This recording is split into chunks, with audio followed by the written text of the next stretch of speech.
menitipkan kepada Anda, ada anak-anak, ada pasangan hidup, ada harta benda, itu akan ditanya ketika kembali.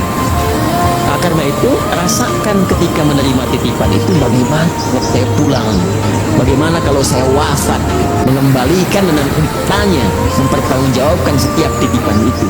Nah, ini spirit ini usahakan ditampilkan ketika akan sholat.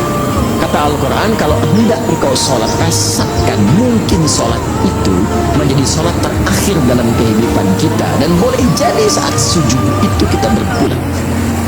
Ini yang diisyaratkan oleh Nabi SAW. Setiap akan beliau salat, setidaknya menghadap kepada jamaah itu, selain mengatakan istaw, kan? Ya, beliau juga mengatakan apa? Sallu salatal muwadda'. Salatlah, persiapkan diri kita saat ini seakan-akan salat perpisahan kita dalam hidup. Nah, kalau kita merasakan akan berpulang, kekhusyuan akan hadir. Jadi pengantar pertama, hanya kehusyuan ini akan bertahan di pembuka sholat. Awal-awal, tengah-tengah bisa kabur lagi. Betul, ya memang betul. Gitu. Karena Nabi pun mengatakan demikian. Ya, kama qala Rasulullah SAW, wa bima ma'na. Ya, idza kabbara, jika seseorang telah bertakbir, mulai takbir itu, ya mulai bertakbir itu. Fayaqulu syaitanu, maka setan akan mulai berkata, udkur kada, ingat ini ya, ingat itu ya. Jadi kalau sebelum takbir kita bisa merasa fokus, nggak ingat apapun, siap sholat saja. Qad qamatis shalah, iqamah kan? Qadnya ditakrib untuk mendekatkan, ayo sudah mulai akan sholat, siapkan hati, khusyukkan, mungkin akan wafat. Kita siap tuh, tapi kalau sudah mulai bertakbir, setannya mulai datang, ingat ini, ingat itu.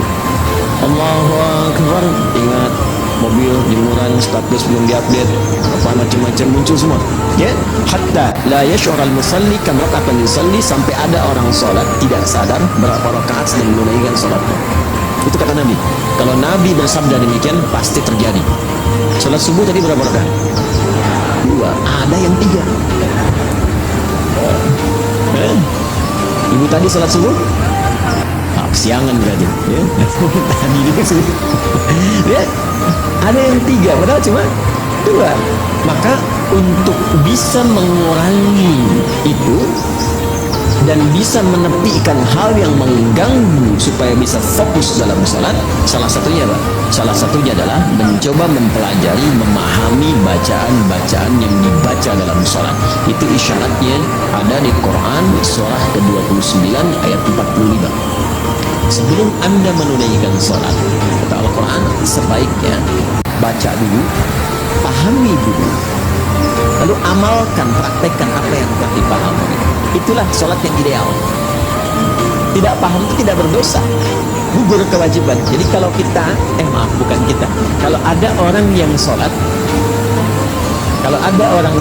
tidak mengerti, tidak paham apa yang dia baca, tapi dia benar secara fikih dari takbir sampai dengan salam, itu menggugurkan kewajiban. Tidak dosa, kewajiban gugur, pahala ada. Hanya kekhusyuan belum tentu diraih sempurna, dan manfaat sholat dalam kehidupan belum tentu bisa didapat.